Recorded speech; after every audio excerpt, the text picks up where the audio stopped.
अकोला शहरासह जिल्ह्यात Easter Sunday मोठ्या उत्साहात साजरा करण्यात आला। विविध चर्चमध्ये विशेष प्रार्थना सभांचे आयोजन करण्यात आले असून रेव्हरंड डोंगर दिवे यांनी प्रेम, शांती आणि बंधुभावाचा संदेश दिला।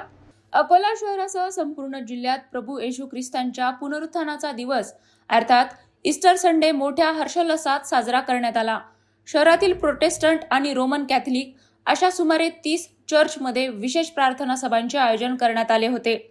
खदान ख्रिश्चन कॉलनी येथील बेंतेल सेव्हियर्स अलायन्स चर्चमध्ये आयोजित प्रार्थना सभांमध्ये रेव्हरंड VL डोंगर दिवे यांनी भावनिक संदेश देत सांगितले की परमेश्वराला आपल्या अश्रूंची भाषा समजते।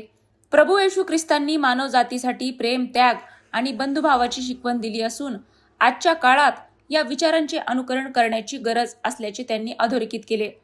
दरम्यान पहाटे विशेष प्रार्थना सभा आयोजित करण्यात आली होती, ज्यामध्ये मोठ्या संख्येने भाविक सहभागी झाले होते।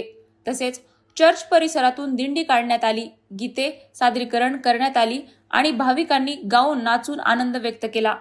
ईस्टर संडे निमित्त शहरात सर्वत्र भक्तिमय वातावरण निर्माण झाले असून शांती, प्रेम आणि बंधुभावाचा संदेश देण्यात आला।